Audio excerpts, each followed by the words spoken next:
Ah, Von Croy, what a great villain, you know, reviewing Lara's sprinting skills as not being sufficient enough. A great analogy to what happened 15 years ago in Cambodia.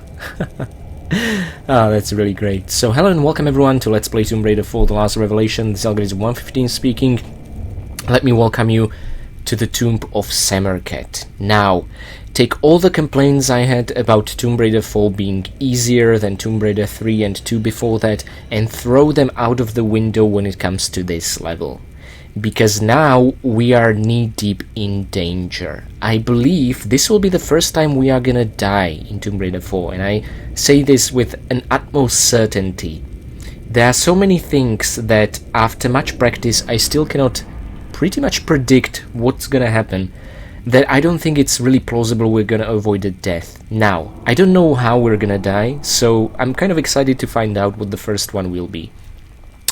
Nevertheless, an interesting disclaimer about the Tomb of Semerkhet: this is finally a linear level of the Karnak level. So if you find yourself here, you don't have to worry about anything, but you can notice if you're scrolling through the inventory screen, we no longer have the Amulet of Horus. It is the one that Von Croy took out of its receptacle outside the Tomb of Semerkhet in Karnak, trapping us inside and somehow grabbing Seth's attention, which was really interesting, and not much else was explored. By the way, am I the only one who's outraged at Lara's behavior? I mean, he was literally trying to talk to her and she started shooting. It wasn't a warning shot, she really tried to headshot him but missed.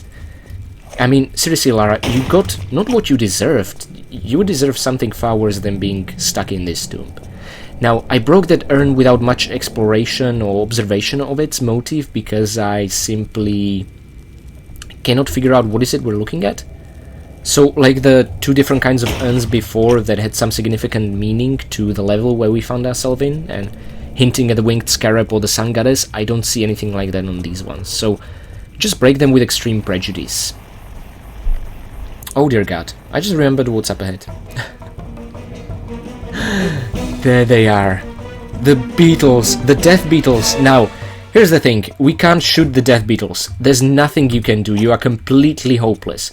All you can do is avoid them. Thankfully, the ceiling is monkey swingable, right? Now, you don't have to worry about triggering another swarm, but yeah, what's beneath Lara's feet right here is basically a swarm of beetles. You cannot eliminate or destroy them in any shape or form, as far as I'm aware. You cannot use conventional means of destroying them, and for all intents and purposes, I'm gonna count them an enemy. Now, obviously not every single beetle, but the entire swarm, I'm gonna include that as an enemy, as a, well, as a total number of kills in the level, even though it's not a kill we can kill. And on its own, it might not make much sense to you, but there will be a different kind of enemies we'll also encounter in this level that we can't kill using conventional means, but we can set a trap for which will kill them. And if you remember back into my days of Tomb Raider 3, when we lured a soldier in a high security compound in Nevada to his death via luring him into a laser trap, I considered that a kill. By keying Sophia Lay, the boss of the London levels in Tomb Raider 3, with electricity, not by weapons, I also considered that a kill. So, we'll encounter an enemy which I'll environmentally kill, I'll also consider it a kill. We need to keep consistency of the sort of values which we consider kills across the franchise. Otherwise, if you watch all my final statistics videos in a row, they will not make much sense. So that's something I'm very careful about. The beetles will also be considered such enemy, however, I don't think there is any environmental way to kill them. Nevertheless, they are an enemy. So I also think it's going to be very interesting in Tomb Raider 4 just to see how many swarms of beetles we encounter during our adventure, right? So, enough me rambling about that. First of all, we need to open this door. We can break two vases over here. Only one of them has a small health pack. Now, let me explain what's going to happen. There are going to be quite a few swarms of beetles in this level, and beneath us is yet another one. Over there. Now, there are, I believe, 6 of them in the entire level. There is a means of defense against them, but it is absolutely atrocious. So here it is. Let's pick up a torch. Now, this is the first time we have found torch in Tomb Raider 4. This is an item that can be picked up and thrown around just like a flare at your leisure, right? Now, I'm gonna consider torches 1 pickup per the entire level they are in, right? If you remember me playing Tomb Raider 3, I had the whole crowbar dilemma because we re-picked it up each and every time we used it. I ultimately considered that only 1 pickup, and I'm gonna use apply the same standard to the torches. Now, remember I said some of the fires are completely safe. This is one of them. That's because you will need to interact with some of these. Whilst you're holding a torch, press the action key. And there we go. Lara now carries a torch. Great. What's the point? Those beetles I mentioned. One thing they are afraid of is fire. So let me do something really neat. Let's throw it. It should now end up on the floor beneath us. Now, the reason I threw it there is that by the time we end up sliding down this pole and we'll want to make our escape, see, there is the swarm beneath us. My god, there's so many of them. We'll want to backflip towards the direction of the torch, which will slow them down somewhat, but this is not very effective. So once you leave the torch there, you can pick it up and walk around with it, but honestly, you'll just end up damaging Lara more than protecting her. They're not as afraid of the fire as you might wish, right? Unfortunately, that's the case. So, oh my god, not doing too great. You know what? No, we're just gonna take damage here. Let me send them on a goose chase around the arena and press the switch like that. You might be wondering, why are we putting our arms in those holes? Well, the reason is that one of them contained a small health pack, as you might have noticed. The other 2 are part of a mechanism in which we need to put our arm through both of them to open the door above us. There we go. This one almost without taking damage. And now, just quickly grab the pole. You can leave the torch there. And by the way, you might have noticed that one of the corners didn't have the hole in the wall. It had one of the torches. So the braziers with fire. So if you throw the torch down there and you forgot to lit it up here, you can still do that down there. But I wouldn't recommend it. Just try and outrun those beetles, okay? So the door opened. That's really great. And now a dead end. Seemingly. Well, this is Tomb Raider 4 after all, isn't it? Just press the action key on this suspicious looking tile, Lara will open it. I mean, it took 4 games for her to learn to do this. This is such a glorious day of celebration. Managing her opening doors like this in Croft manner. Wow. I want to be quiet to pay this place some respect.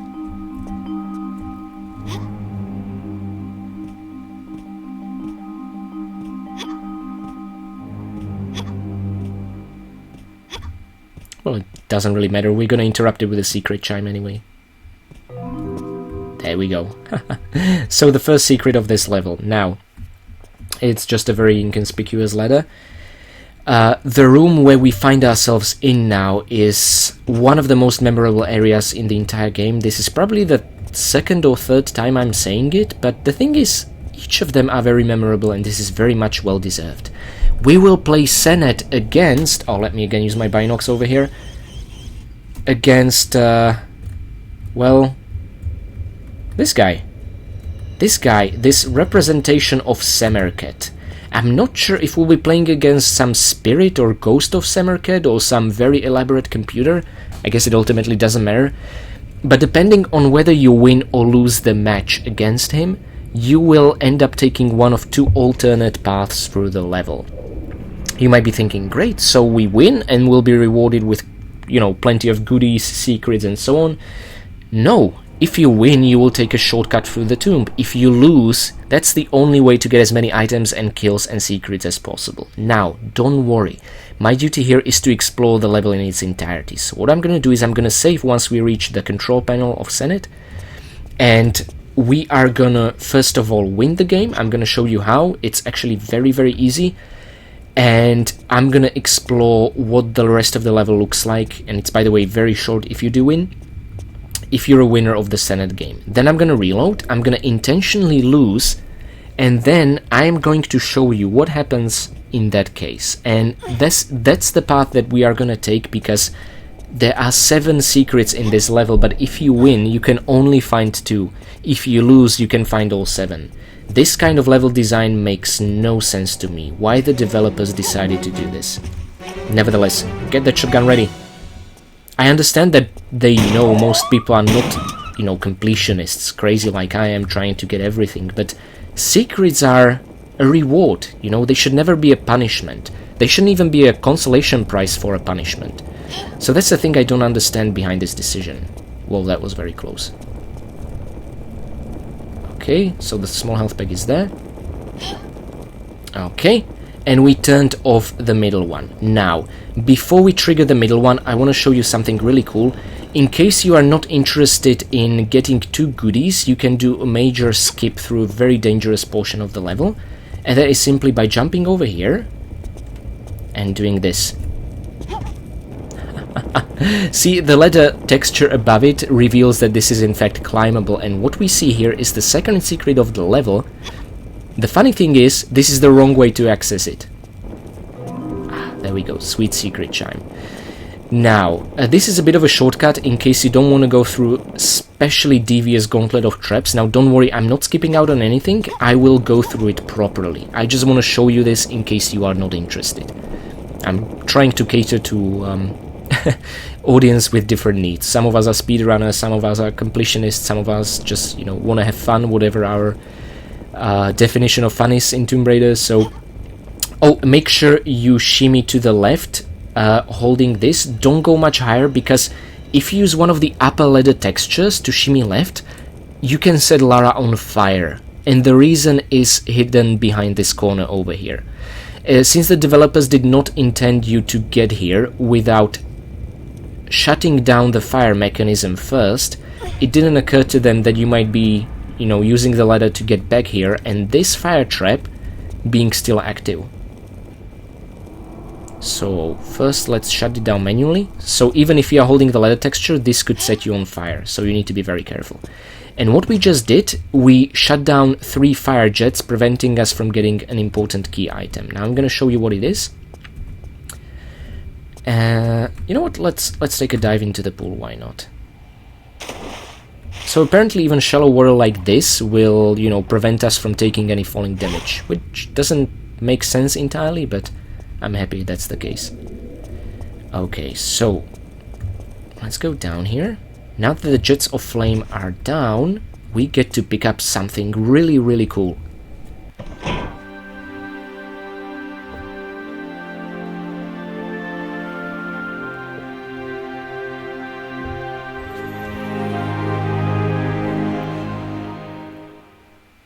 Yep, it's no coincidence we now have access to the Senet control panel. I love how fair the Tomb of Semerkhet is. You first have to get your hands on the rules to play Senet in order to be accessible. Ah, this is such a beautiful key item. It's an actual stone tablet with hieroglyphics and a little board. So to win the game, set all your pieces off, well, get all your pieces off the board by landing them on the final Ankh square. On your turn, spin the sticks, your throw is the number of white sides showing. If no white sides show, your throw is a 6, not a 0. If you throw a 6 or land on an Ankh square, you get an extra turn. If you land on, and that's where I have to cut you off, because unfortunately there is no hotkey for me to scroll through this text. I don't know why that's the case. I even tried to use the ancient page up and page down keys. I haven't found any instructions on how to scroll through the rest of the text, but don't worry, I will explain the rules of the Senet as we go. It is ridiculously easy to understand, you'll see. What you should probably pay attention to are the little arrows on the tiles shown on the stone tablet. That's basically the movement of the pieces, and that's something that will be important to understand. Probably the most confusing part of the entire game, but the rest is very straightforward. So, we will take a look at Senet. Now, how were we supposed to get here in the first place? Well, put your arm in here, and now the stone block we used as a jumping point has shrunk down. We can pass through to a very dangerous area. With a pull, by the way. I love how generous they are with these, because they know Lara will be set on fire. Now the door closes behind you, and this is a stuff of nightmares. Let me show you. There are 6 holes into which we need to put our arms. Now, once you're done doing that, don't hop back twice, because you might find yourself just jumping into the opposite stream of fire. Not in this particular one, thankfully. But just do hop back and then walk back. That's the safest guarantee. I wouldn't even recommend making a backwards jump. That can already be too much. Okay? But once you get the timing of it, it shouldn't be too much of an issue, but the flames are unpredictable. Sometimes I was just standing in front of one and it didn't hurt me, so I was standing for some longer without moving and suddenly Lara was set on fire. It can have very strange detection. Now, some of these are permanently shut down, some of them are not, but the positioning is awkward so I never remember, so always just wait that extra second to be absolutely sure. Now, I think we turned this off. Okay, now we raised cages. That's how we're supposed to get to the second secret and the mechanism to switch off the jets of flame. Now, let me think. I think the middle one we haven't triggered yet. So let's wait for it to die down. There we go. Okay. Back, Lara. Okay, the ground is shaking, that is very good. That means a path has opened up.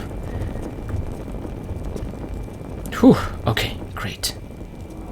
And now you can make it swing across. Beneath us is just a pit. You know, you'll break Lara's neck. Nothing significant over there.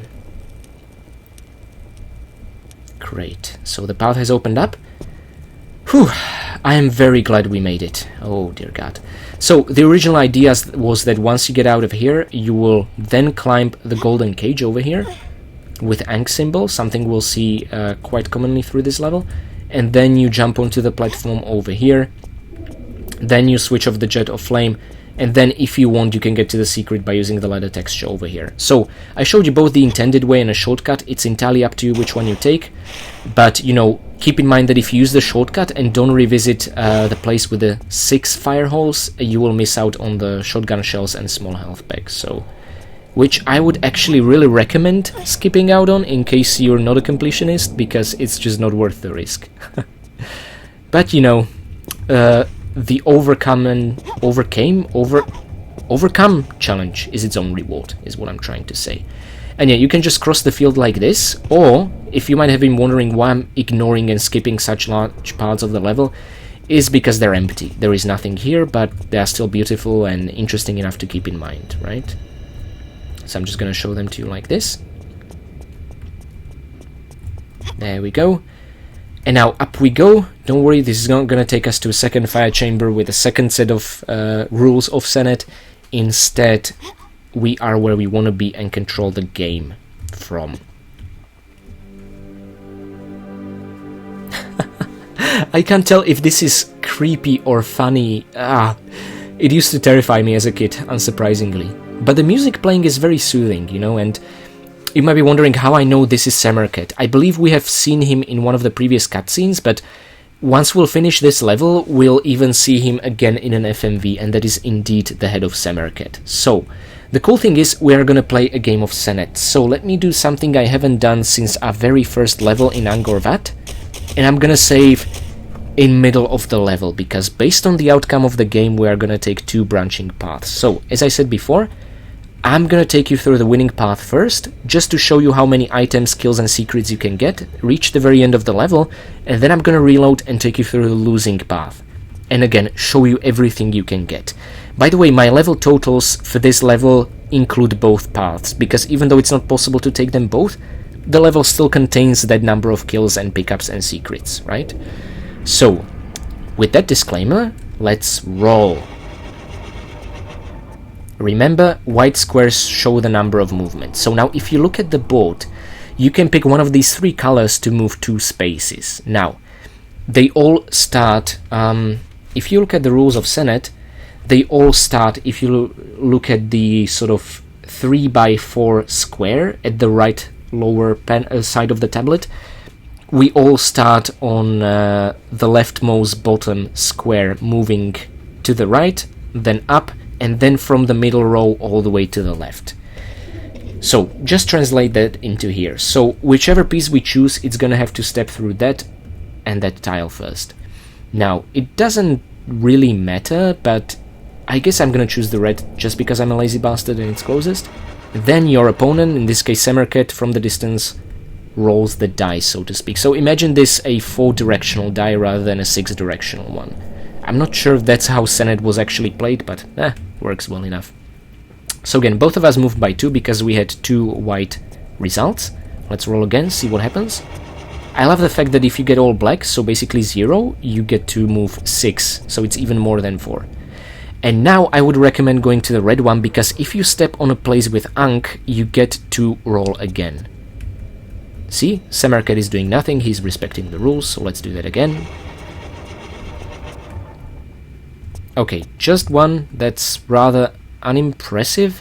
The cool thing about the first row is that whilst you are there, your opponent cannot reach you. That's your side of the playing field. Only on the middle one can you guys step on each other and thus reset your piece back on the board.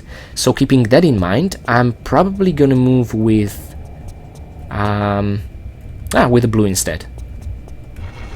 And now it's his turn, and so on. So it's really very simple. Now, in order to win, you have to get all your spaces across the board, and you can only do that by hitting the exact number you need to land on the final space. You can't go over, otherwise you will not move, and your opponent, so Semerkhet, will roll. 3 will... Oh, I think if we... Now, see, if we were to choose blue now, we would just put our back piece back at the starting spot. We don't want that. So we can either choose red, or we could choose green. I'm gonna go with green because, again, I don't want to put red into danger of his piece. There we go. I think this is the first time, maybe the final time. I don't want to jinx it, that I'm playing a board game as part of a let's play. That's really interesting. Okay, 3 it is. Now, if I was to choose red, we were to land on Semerkhet's piece. Let's do that. That sounds like fun. Ha! See? And it's back where it was. And now it's his turn. Okay. So this is a lot of fun, and it's a very easy game to win. It's actually more difficult to lose, to be honest. Which, you know, if you're in for all the secrets at least, is tricky, because you do want to lose. Yeah, let's go with red again. I sort of want to keep my pieces spread out, because I might get opportunities based on the rolls I make to keep hitting his piece trying to get off. So that's also a good strategy. Okay, again 2. Seems to be a favorite number so far. So not blue, because we'll just reset our green piece. So let's go with red again. Why not? 4. Oh no! How unlucky. Okay, well, at least he doesn't get another move. But he, you know, has an advantage now. Let's see. 3. That's not bad. So let's move blue, because we get to roll again. Oh my god, we almost stepped on the red one. That was so close. Perfect. So blue landed on Ankh, and now we get to roll again to make up for some of the loss we incurred. I guess it's only fair we stepped on his first. 3. Yeah, definitely not red. Might want to do blue, or might want to do green. You know what? I'm gonna do blue again, just to get as close to his piece as possible. And hopefully not have him step on ours with one of his.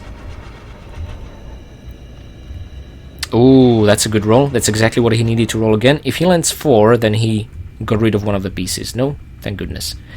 Okay. Let's see. I really like this game. You know, the ancient Egyptians used to play it in pubs when drinking beer. Egypt was, if I'm not mistaken, one of the first countries in the world to invent beer. It was very much different from what we understand as beer now, and it had to be filtered in mugs. They actually placed filters over the mugs because it was just so impure and full of trash. But I can see how this was a good beer game. It takes very little strategy and a whole lot of luck. So, perfect gambling game, really. Okay, enough rambling. Yeah, if I step on green, then blue and green are going to be very close together, which will just increase the chances of him landing on one of those, so I'm going to go with blue, definitely. It's a good idea to keep the pieces spread. Otherwise, you're likely to have wasted a couple of rolls. Okay, straightforward enough. I once tried to lose a match intentionally to get onto the losing path of this level by just rolling and stepping on red, and I won the match, so it can be very easy. Oh, we have 2, so definitely blue will get to step on the Ankh piece, and then maybe make it to the victory, or maybe step on his own piece if we roll another 2. So 2 or 4 is what I want. 2, great. So let's step on his. All his head start, completely pointless.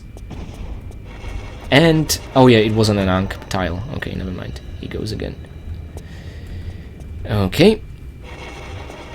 If we roll 2, then it's blue again.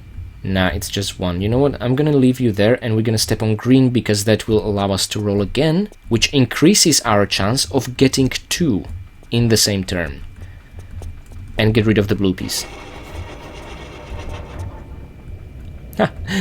Speak of the devil. This is great. Okay, so 1 piece down for us. Perfect. Now, once you get rid of a piece, if you notice, you actually achieve that by stepping on the last tile, which is Ankh tile, so you get to roll again. You can create some really mean streaks like this. That's 3, which... yeah, that's not gonna take green on Ankh space, so you know what? Red it is. Because we are safe on this side. Doesn't matter that they're clustered. They can't step here.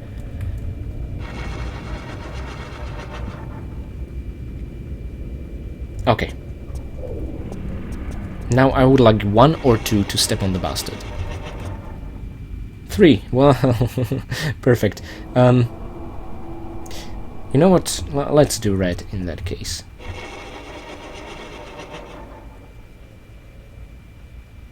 Oh.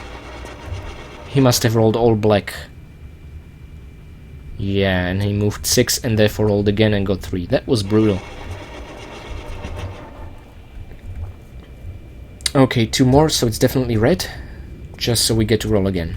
See, it's simple. Really, very little strategy involved, more luck. But it's just fun to make those little decisions with the little options you have. It's creepy to think Semerkhet is watching this entire time. Oh no, how dare you! Oh. What was it about this game being easier to win than lose? What a hypocrite, huh?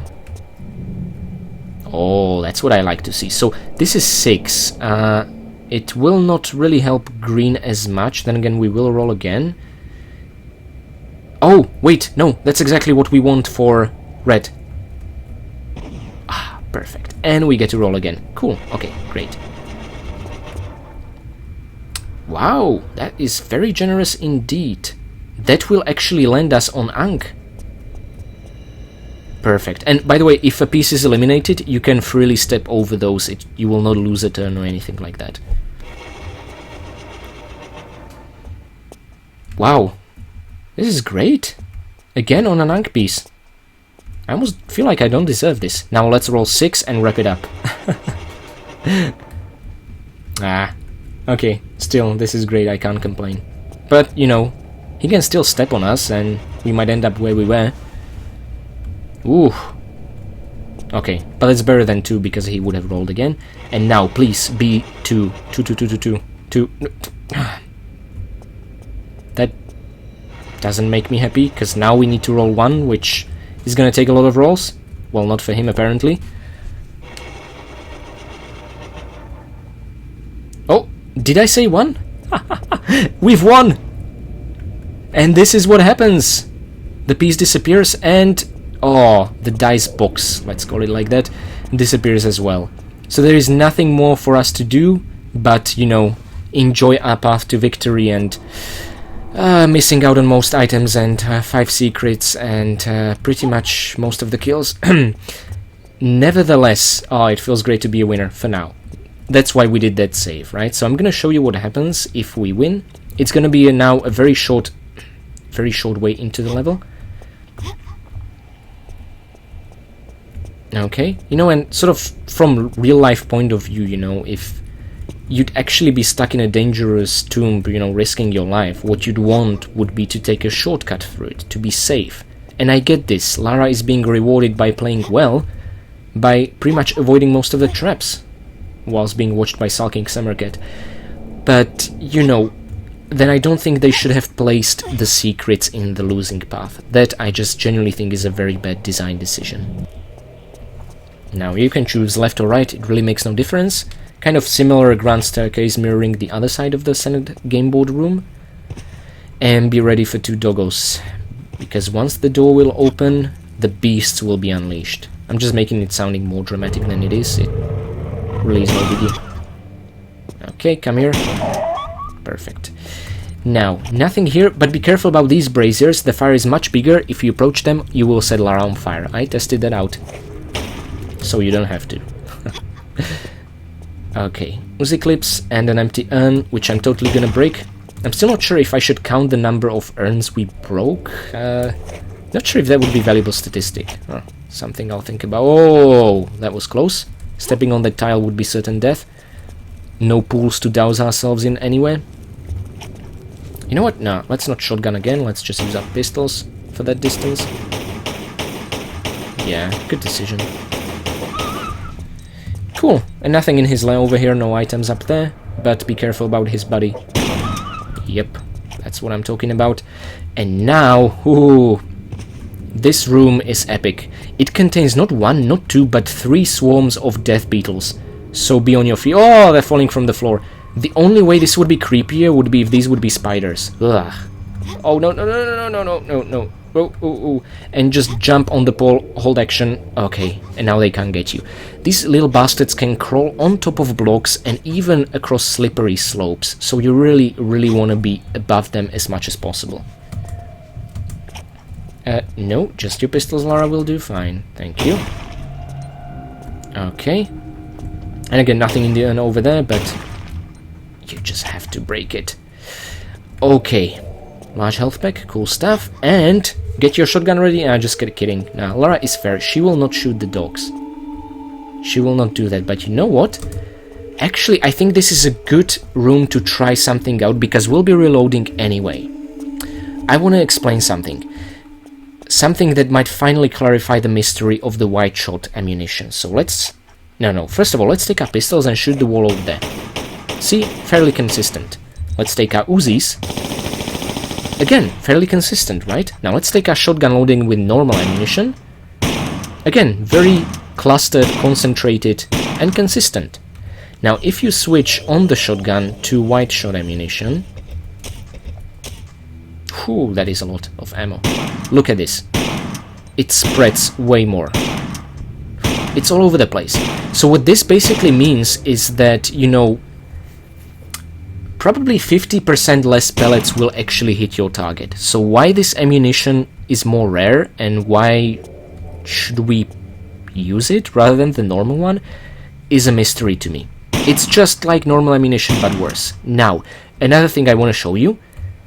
When you are holding the look key, you can tilt Lara up, she will shoot up. You can tilt her down, she will shoot down. You can tilt her left, see? She's shooting left. If you tilt her to the right, she's shooting right. You can see it by the scattering pellets. You can even auto-aim like this. Something that, you know, was not really a pronounced feature until Tomb Raider Legend, but there you have it.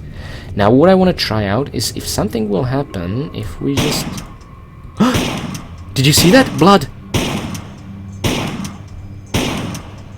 Oh my god! There really is blood!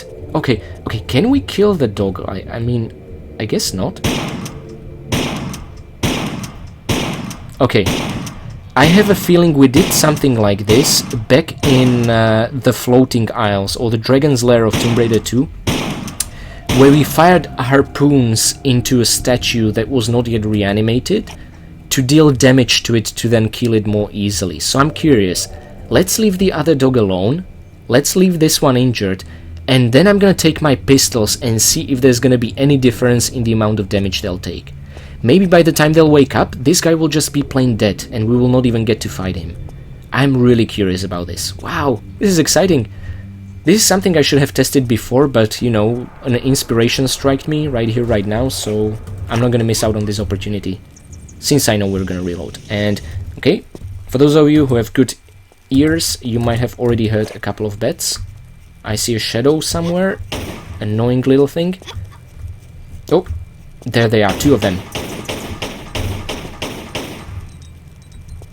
I think that's it. It's so dark in here, I can't really tell. Okay, cool.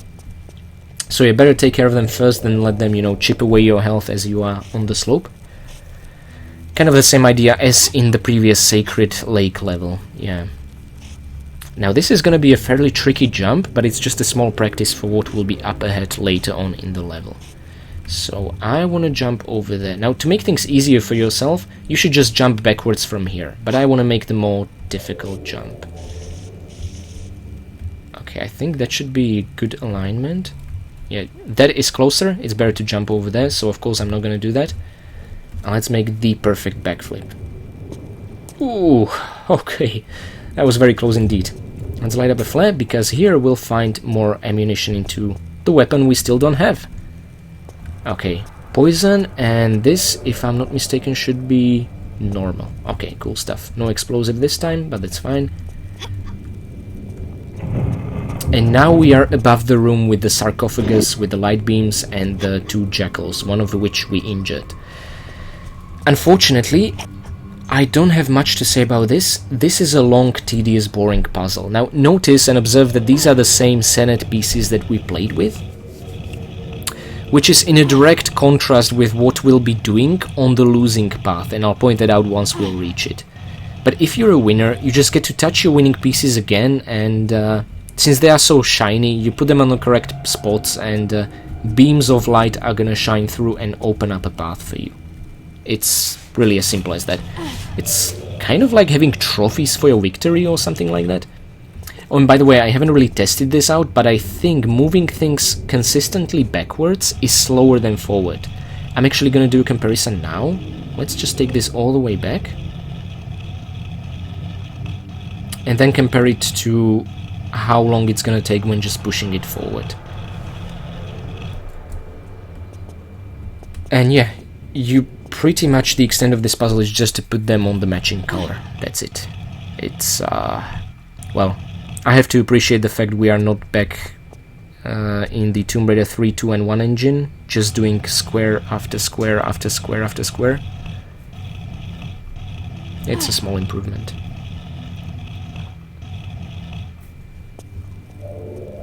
There is second beam of light, only one more remaining.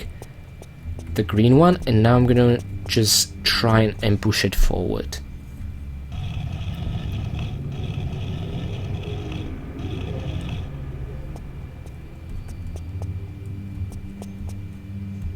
But first we have to move it back once, but that is fine. The distance we'll cover with forward pushing will be identical, because the last square we were not able to push it back because it would be against Lara's back.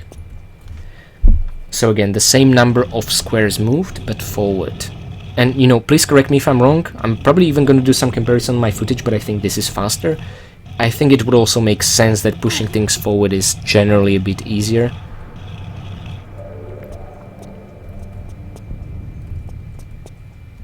Okay, and now that we put it, we will see what happens to the dogs. If they'll just wake up from a slumber, or one of them will drop dead. I'm very curious. Oh, they're both moving? Okay. Well, maybe one of them has the lowest amount of health it can have without dying. I'm very curious, so we'll use our pistols for that one.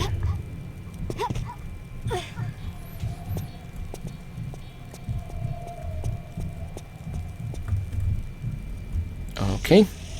Oh, by the way, you can rotate as you are sliding down. Woo! Just a fun little fact. Imagine Lara is a firefighter getting ready for action.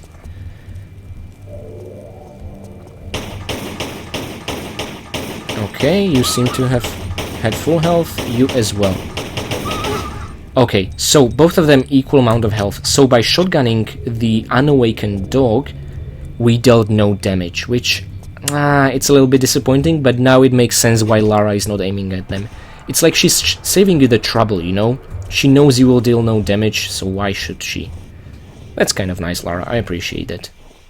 But still, our, you know, game engine knowledge has just deepened right now. I did not even expect to make an experiment like that. And by now you probably understand why I don't like the white shot ammunition, you know, just worse variety than the normal one. And there we are, the end of the level. As soon as we cross this threshold, we'll be in the second one. So, let me... Oh yeah, this is the way from which we'll enter via the losing path, which is what we are going to do next. It's next on the menu. But first things first, I'm not going to save here, since this is not the stage where I want to be in.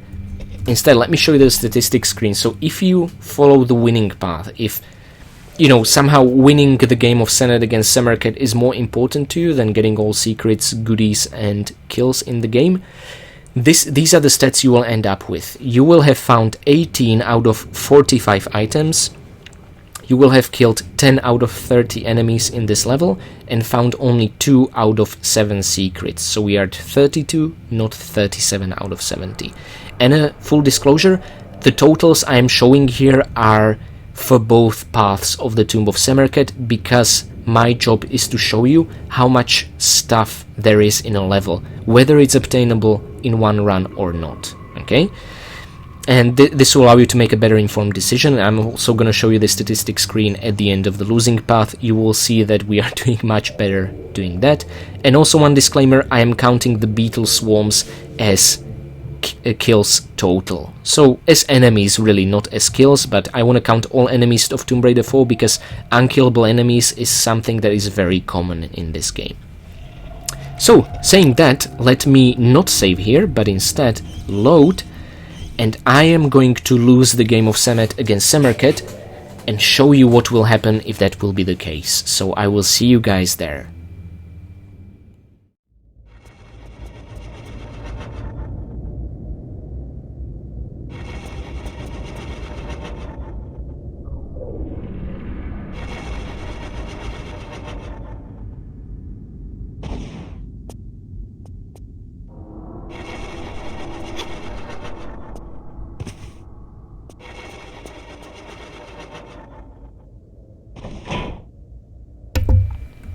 Finally, I wasn't sure we are gonna lose that. And now you can see that the Ankh symbols did not in fact raise, and there he is, Semerkhet feeling full and mighty of himself, like, you idiot, you deserve the deepest hell. Well, we're gonna beat that hell, Semerkhet. Now, I don't think he's actually a mean guy. I don't think we were playing against Semerkhet, just some representation of him. Now, you actually have 4 entrances you can choose between, each a trapdoor. In case you are interested in all the secrets, choose one of these 2, and don't worry, you can still get the secret even if you choose one of these. It's just a bit more difficult, so of course that's what I'm going to do, right? So in case you don't choose the obvious one and you know, pretty much start sliding, make sure this is a slippery slope that leads into another slippery slope. You want to be sliding back from the second one, so tilt Lara to the left as you are falling. There we go. And this is where you want to fall, and now just make a jump, nothing more. And there we go, a secret. Otherwise, you would have got onto the other side of that steep slope, and there is just an empty gap here. There isn't an entrance to a secret. This is especially evil because you don't really have a way of knowing this in advance, so yeah. There's the secret chime. Doesn't really feel like we've earned it, but there it is. Woohoo! I love rotating. Okay, whilst doing this. So, Uzi clips and 2 urns, each with a goodie. It's really as straightforward as that.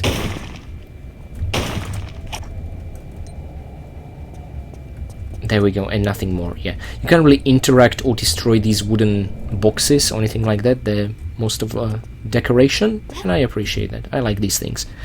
I really enjoyed this kind of furniture back in Tomb Raider 1's version of Egypt. It was just so absolutely charming. Okay. And now, let's be very careful about not dying, because this would be a really underwhelming, boring, and pointless kind of death. Oh, we are aligned perfectly. Awesome. Even if you're not aligned perfectly, make sure to jump with enough of a head start to allow Lara some tilting space. Tilting space? Sounds titillating, doesn't it? Okay. And while it was covered by a pole, I know there is an item over there. There we go, a small health pack. And actually, there are sort of 2 entrances into the other room like this. You will basically end up using one of these sliding poles from either this side or the one opposite of us. Both of them lead to the slides from the trapdoors from losing the game of Senet. Well, that was quick. Nice accuracy, Lara. So the bat is dead. Cool.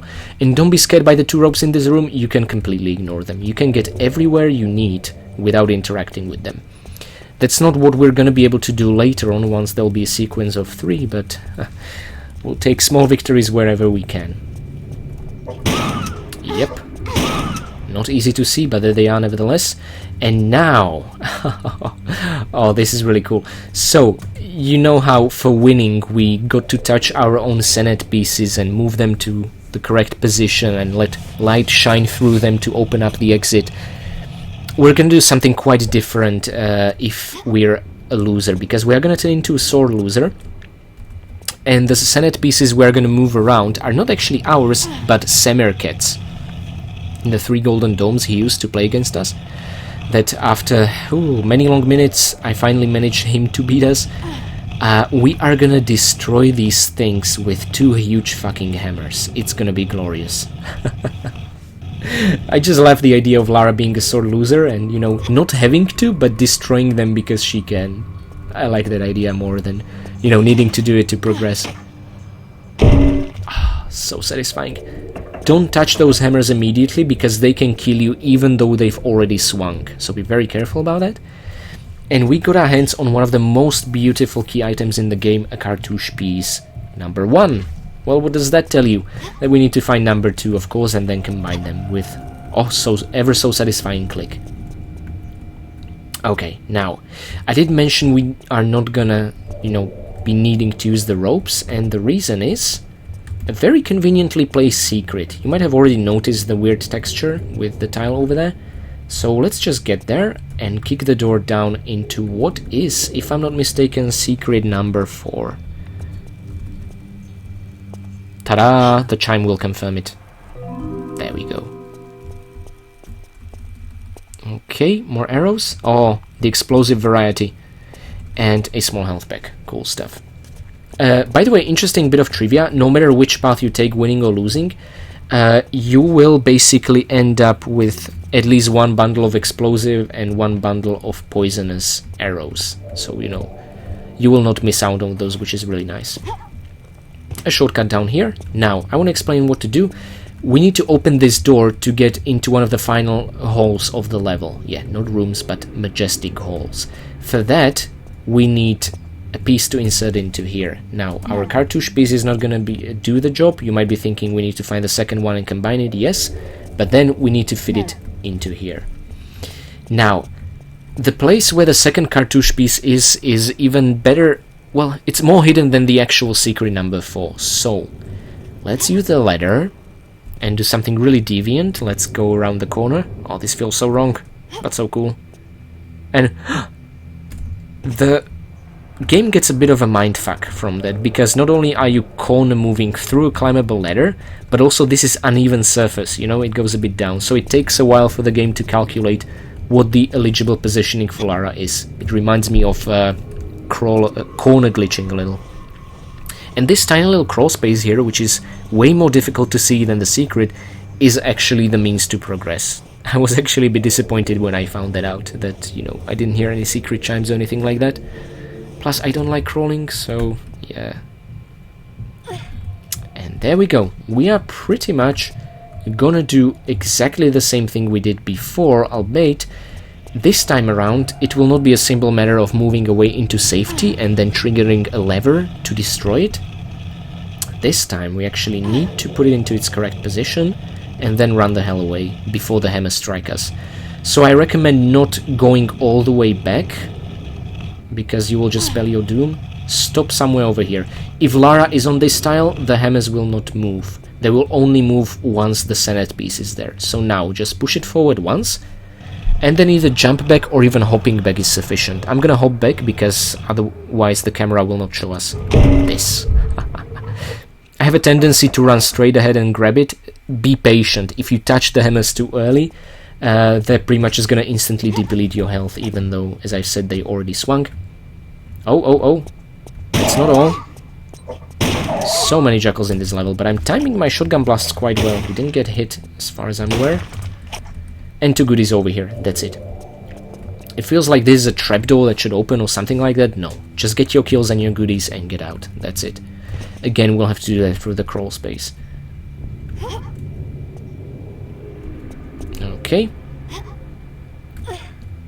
Oh yeah, that. You can't just backflip, Lara will hit her head, so hold the action key and slide in, like that. I think I explained this mechanic some... My goodness, what is it? 7 years ago when playing the Salt Course in Lara's home in Tomb Raider 2? My goodness gracious, it's been ages. Maybe even back in Tomb Raider 1. Yeah, I did that in 2014. Felt very nostalgic for me to play it for Extra Life charity stream, yeah. Okay, and we're out. So now what?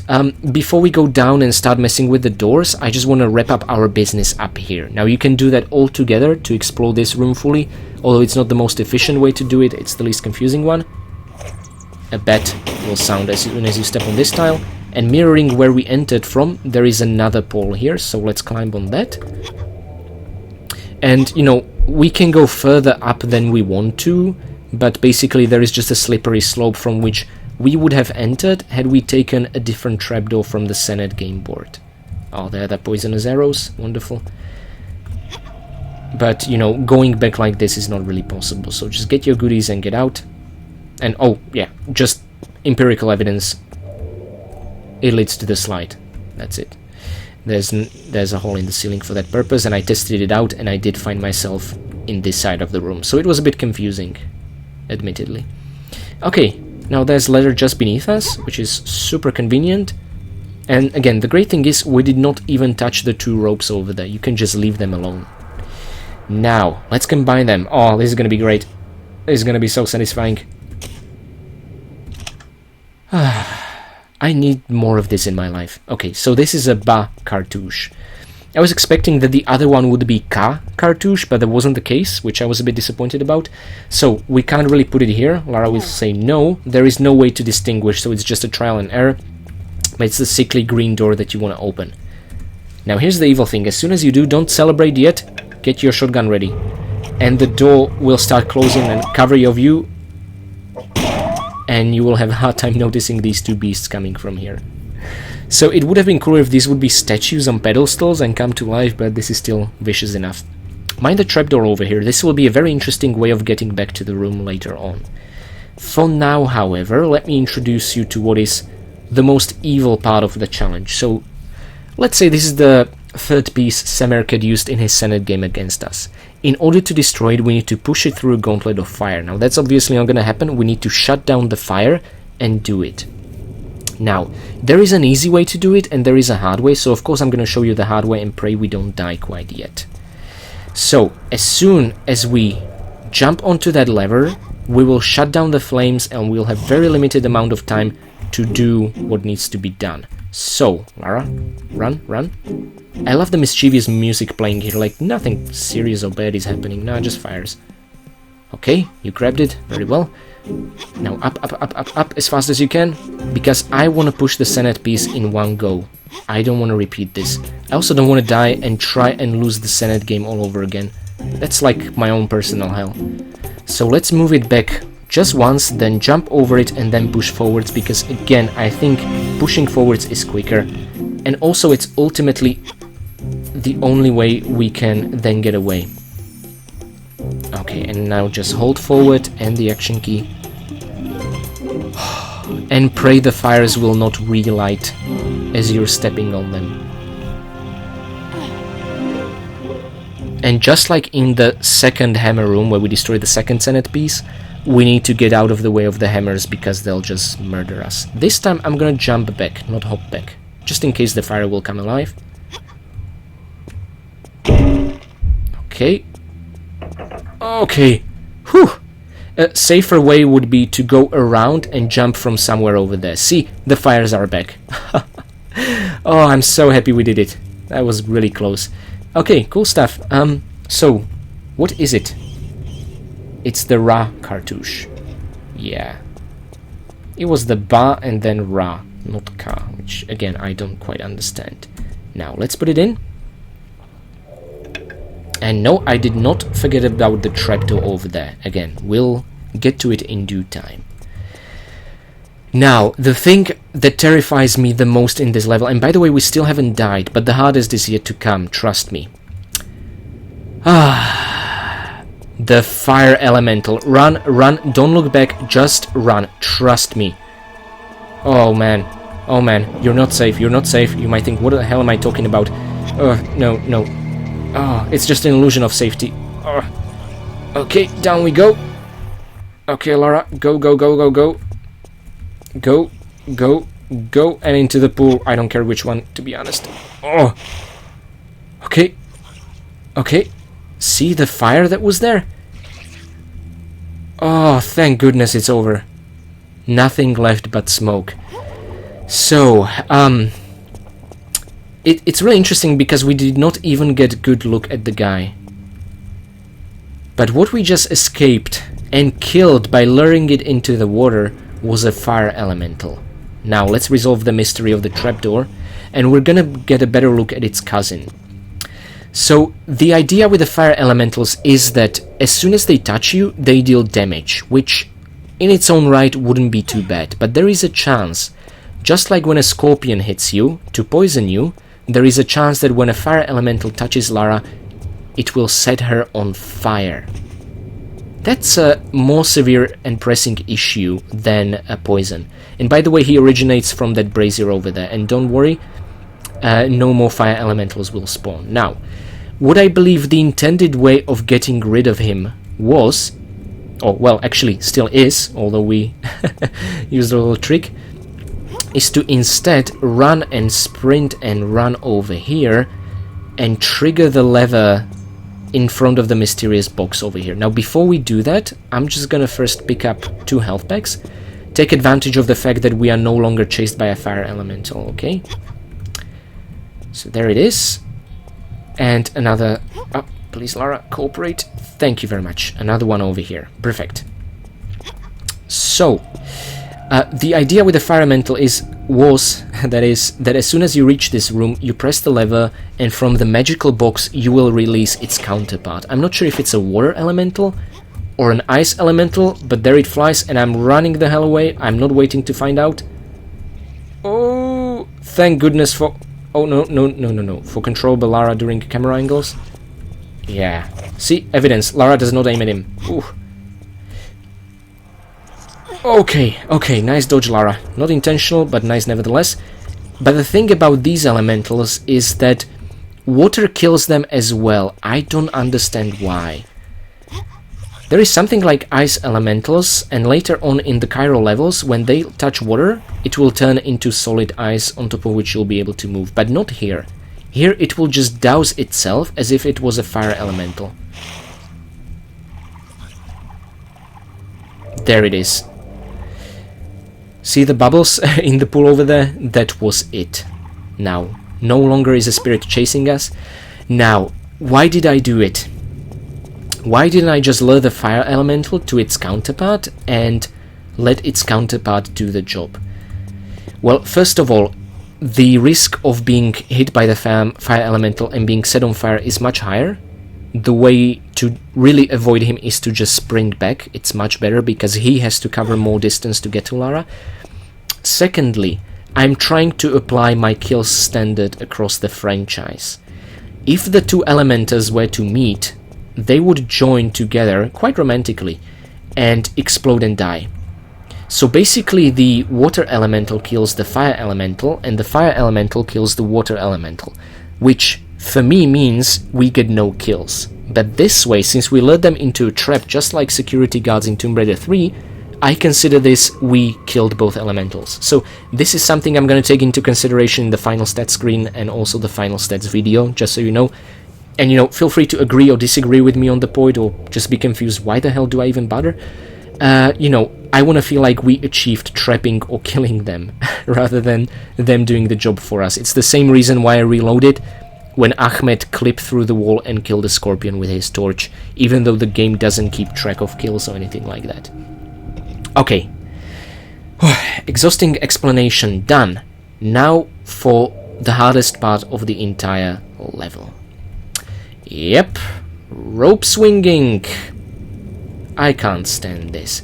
See, the problem here is if you swing too well, Lara will not grab the second rope. If you swing too poorly, Lara will also not grab the second rope, so you might have noticed I jumped before it was a full swing. Now, the third rope is not the same. The third rope is much, much farther away. So to reach it, we're gonna have to be nigh perfect. Oh! Literally, my heart is racing right now. I don't want to have to play Senet again because I didn't save, okay? Cool. Okay. Now what? Here's the thing. We can just jump to the left and be on our way, or we can get our hands on the secret. Now, the intended and easier or more rational way, of course, to get the secret would be just to make the jump forward, right? Wrong. I'm gonna do the stupid thing, and I'm gonna make the more difficult jump to get the secret from the wrong way. Because I hate myself? I don't know. Let's see. But let's just make a good swing. Maybe not perfect swing, or Lara will hit her head on the wall. Yes. Okay. Okay. Whew. And there's our reward. And you might be wondering, wait a second, Zalgaris, you're lying. We didn't hear a secret chime. Patience, please. As I said, this is not the intended way. And... oh. Yes. Mind the goodies. There's the secret chime. So... this is it. This was the intended way of reaching the secret. Now, let's let the rope swing. You know, we want it to be completely still and calm as we are trying to jump over there. Because if we make a running jump from here and Lara will not grab it, I don't think we're going to break her neck thanks to the ramp over there, but we are going to take serious damage, and we need some buffer health for the remainder of the level. The hard part is not over yet. No, sir. Now, you also might have noticed a new type of pickup. There it is, revolver ammunition. And I believe this accounts for all ammunition types in the entire game. So nothing more is going to surprise us. We are going to find a revolver, we are going to find a grenade launcher, and we are going to find a crossbow. There is one more surprise when it comes to weapons, which I don't want to spoil right now, so I'm just going to leave it unsaid. And now, let's try and make the jump to the right. By the way, you might be wondering if a perfectly precision jump is possible there. I have tried multiple times and have failed over and over.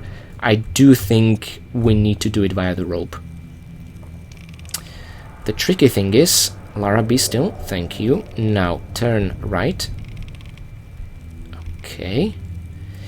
And this is really tricky. Since she's swinging horizontally, you know, left and right, it can be quite tricky to time the jump right, the swing momentum, and jump onto the platform ahead of us. You know, she might make it to its side and therefore drop to her death. So I just took my time with it being still, and now I'm a bit more confident. Oof, okay, thank goodness for that.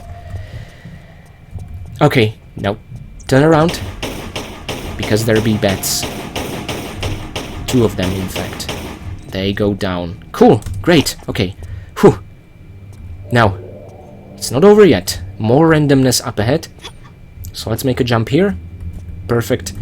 And now, you remember that tricky backflip from a pole we did during the winning path to reach a couple of crossbow bolts. Something like that is up ahead, but worse. We're gonna have to jump there, but the distance is quite big. We're gonna have to align Lara really well. My god, this is nerve-wracking. So far without death. Can we actually make it through this level without dying? My goodness, that'd be so cool. Okay, okay. I'm not sure if this is... this has to do. Lara? Don't fail me now, please. Oh, yes! Ooh, okay, fine. Just don't make a random misstep or anything like that. I don't remember the last time I was this nervous when playing a Tomb Raider level. My goodness gracious. Okay, so, cool. What are we to do? Right, oh yeah, right. We need to kill a couple of bats first so they don't interfere with us later. Yep, we can hear the first one, and down it goes. Now, the cool thing is, you can just make a jump here without grabbing. Lara will not hit her head because of the alcoves. Very cool, I love that. Oh, it's already down. That was quick. See, Lara, when you're accurate, they fall down like nothing.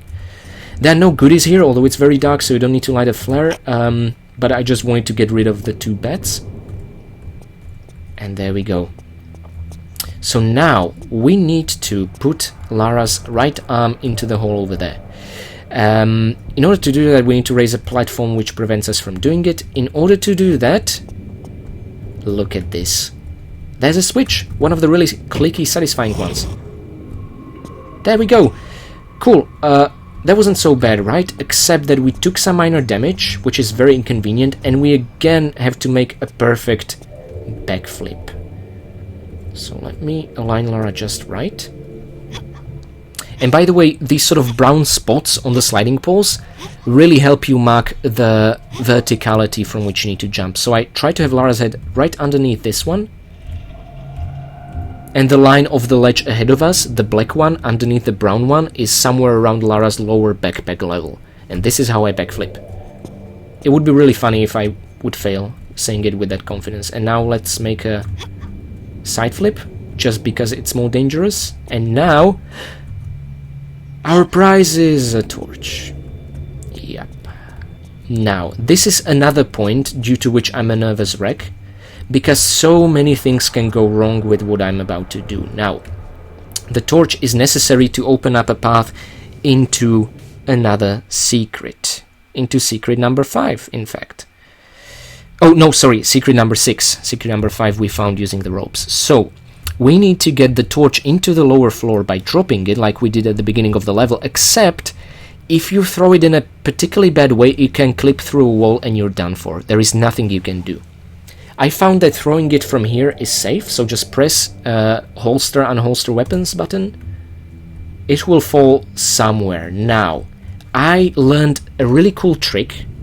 Actually, learned it myself, it was just an intuition. I realized the animation with which Lara throws it is kind of similar to flares. So do the same thing with the flare, and now the flare will mark the spot where the torch is. And let me put that to the test. Okay. Again, you will take some damage, and now you'll find the flare and the torch next to each other. It's such a good method of not losing the torch. Lara will always prioritize the flare, but just re-pick up what's up, down there, and she'll let go to pick up the torch. And you can do sprinting swan dives with the torch on, which is really cool. So, the shrine from which the fire elemental erupted is the source of flame, and you might be wondering, well, why again do we need the torch? For those of you who have a really keen eye, you will notice these two unlit torches, and before you ask if you can set them on fire by luring the fire elemental into them, no, I tried it out, it unfortunately doesn't work, but if it would have been really cool.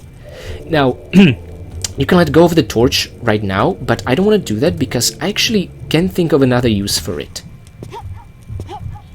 Yeah, so let's re-pick it up over here, and let's throw it down yet another level.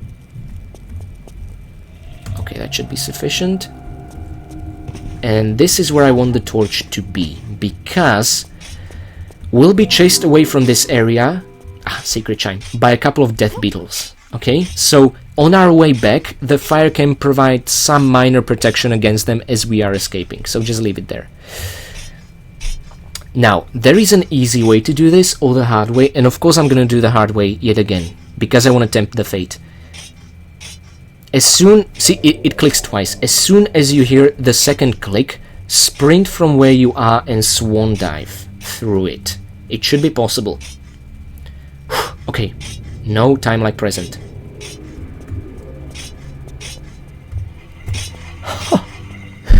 Whoa, okay. Something tells me we're gonna die at the very end, just to punish me for how lucky I've been so far in this level. So welcome to the penultimate secret. Now, there are a couple of goodies over here. Let me also light up a flare. First of all, new type of ammunition. Now this is really interesting. We have not seen this one yet. The grenade gun flash ammo. Before you ask what does flash ammunition do, I have absolutely no idea. I tried it on the PS1 version. I found it to have absolutely no effect. I think it's supposed to have some effect on human enemies only. So, as soon as I find myself with a grenade launcher and some human enemies, probably the blue and black assassins, I'm gonna fool around with the flash ammo just to see if it can actually be used for something, and if yes, I'm gonna get as much out of it as I can, you have my promise. Even if we're gonna end up losing health in the process. If it's fun, it's worth it. Now, opposite of it is an empty pedestal and white shotgun ammunition, so the worst one. And the reason why I didn't pick up the flares over there yet is, well, let me put it like this. If you pick up the flares over here, you will trigger a swarm of beetles. Then you'll still have time to pick up the large health pack over here and run away. But if you pick up the health pack first, you will trigger a spawn of beetles. And then, when you pick up the flares, you will trigger a second swarm of beetles. I don't know why, if you pick them up in this order, you'll only trigger one. If you'll pick them up in health pack first, flare second order, you'll trigger two. But there it is, right? So, in order to, you know, sort of prove that my statistics are accurate, I want to trigger both beetle swarms. So first, the large health... Oh, there they are. They're coming from underneath the pedestal, which is kind of disgusting. Now the second swarm... Oh, so much damage. Falls from the ceiling. But at least now you see there are two swarms, and thankfully you don't have to go through that trap all over again because of the trapdoor that opens here. Oh, shite. No. Oh, watch for them beetles. No, they're so quick. Fire, protect me. Okay, I think it did something. It helped a little. Let's actually see what it looks like in practice. Yeah. They're not... Yeah, they're not really afraid of it, are they? Oh, funny how Lara covers up the particle effect. Even though she's transparent, the particle effect only shows when her transparency doesn't cover it. So it's not a perfect transparency. Huh, that's really interesting. Okay.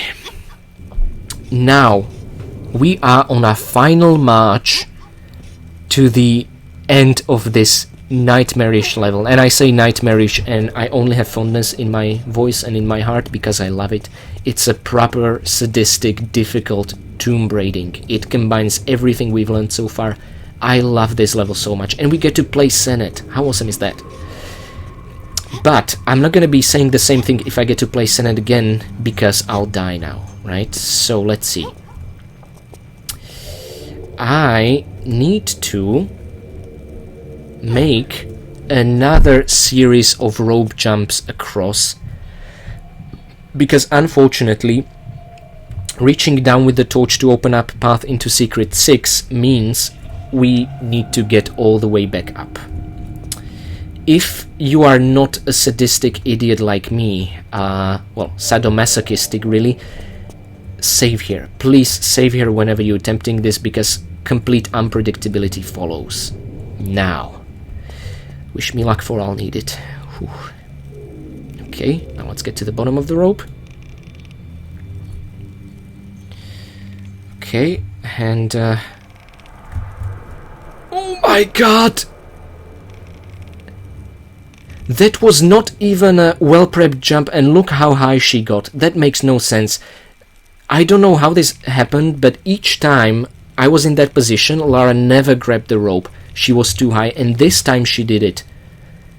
It is truly a miracle. Okay. And now we just need to reach the last one. Come on! I am not dying now. No way. Lara, get to the bottom of the rope, and now turn left. Thank you.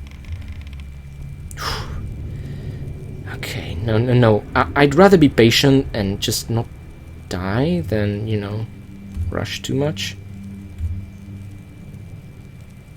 Okay. Okay, now's our chance. Yes, that should be enough. See? We made only one swing, and that got us further than the 3 swings before. Again, I don't understand the rope logic at all. And I'm sorry I'm not more of a help for you. But really, you know, past the control scheme I explained in Cambodia tutorial, I really can't help further. It's something I myself don't understand. It's something that's considered one of the biggest pain points in Tomb Raider community, and for a good reason. Guess what we're about to do again? A perfect backflip from the slope. If we mess this up, I'm gonna be very angry. It's not even as difficult as the ropes. There is no reason to mess this up. Lara, I trust you, girl. Oh, thank you. Okay, another jump that can potentially kill us. Let's light up a flare. Yes! Okay. From now on, I think we are, well, I don't want to say safe, but yeah, I don't think too much is gonna get messed up. So let me explain. We can continue down that tunnel to exit the level, but by now you know what the Ankh squares do. They raise cages up, don't they? Just like on the Senet board or the fire room with the Senet rules. So, let's trigger it. With one hand because of the flare. That's really cool. I didn't know that will happen. And now the cage has risen, and we will get our hands on the final 7th secret of the level. I'm actually curious to find out what is the level with most secrets. Currently the winner is the first Angkor Wat Cambodia tutorial level, but the secrets were more just like pickups, really, the golden skulls. So maybe that's not a fair comparison, but otherwise it's the Tomb of Semerkhet so far. So explosive arrows are a reward, a large health pack, and Uzis, in case you still haven't found them. That's kind of cute. Okay. Oh, let me actually look at our inventory screen. We have 151 normal ammunition, 96 horrible ammunition. Then we have, yeah, just 6 revolver shots. Oh, almost back to 1000 Uzi shots. Very nicely done. And as for the crossbow, we have 20 normal, 20 poison, 30 explosive. That's brutal. Cool, and 26 large health packs, 50 small health packs, 203 flares is less than I expected. The rules of Senet, I hope we'll get to keep them forever. And we have still not used a single health pack. Wow, this is a miracle. Please tell me we've made it. Ladies and gentlemen, we did it. Through both easy and difficult part of Tomb of Semerkhet, through both winner and failure. Remember the crawl space? That's the winning path entrance. We did it. So, the door closes behind us, doesn't matter. As soon as we cross this threshold, we are done. Literally, there is a sense of joy spreading through my body. Wow, without deaths. And this is the first time I'm recording this as well. Like, nothing went wrong, the game didn't crash, due to which I would have to record it again or anything like that. So, let me first of all pause here and take a look at the statistics screen. Oh, this feels great. So, it took a whole hour. I think we started at 4 hours and 4 minutes or something along those lines. We have found 40 out of 45 items. 5 of them we could not pick up in the winning path because we chose the loser path. So we missed out on Uzi clips, normal shotgun ammunition, large health pack, normal crossbow arrows, and poisonous arrows. But we got their counterparts in the losing path, so I'm happy about that. When it comes to kills, we have killed, and I count both elementals lured into the water as kills, we have killed 16 out of 30 enemies. Again, reminder, into the total count of enemies, I consider each individual beetle swarm. So the 2 swarms in secret number 6, or the 3 swarms even in the winning path beetle trap, just as an example. Now, this leads us finally to having 37 out of 70 secrets, all 7 secrets found. You know, even if you're not a completionist, I imagine most Tomb Raiders care about getting all the secrets at least. Even though Tomb Raider 4 is created not with that idea in mind, they clearly didn't plan on that, since they don't show you level secrets count per level. But still, you know, if you consider the secrets found as your measure of Tomb Raider score, or how good you are, what a detailed explorer you are, you need to lose the game of Senet. I don't like it, but I have to deal with it, and now I've shown you both paths. So, with that glorious feeling in mind, let me just overwrite our save file over here, because, yeah, we want to have just one per level, like in Angkor Wat. And thank you so much, guys, for being with me in this very, very difficult level. What's up ahead is much easier, but no less interesting. It's gonna be an absolute blast. So thank you, guys, and enjoy the FMV cutscene that follows.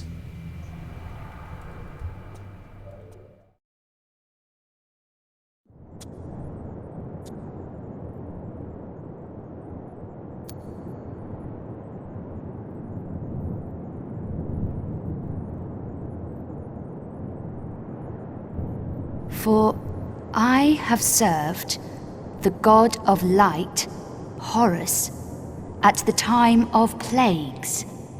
To read this inscription means that the ruler of darkness is free, said is released to walk abroad amongst the mortals, enlisting his armies of the night to serve him. He who removes the amulet and releases the dark power of Set shall summon the sun god Horus, for only the power of light will again imprison him.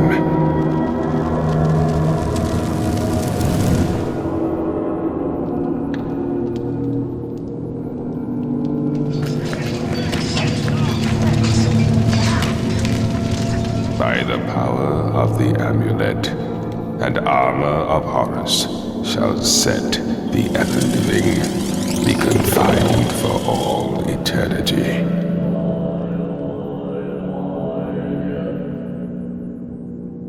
Summon the light of Horus through the light of the millennial constellations into his temple beneath the ageless pyramid, into his likeness set in stone. With his amulet and his armor, he is once more poised to battle and defeat Set.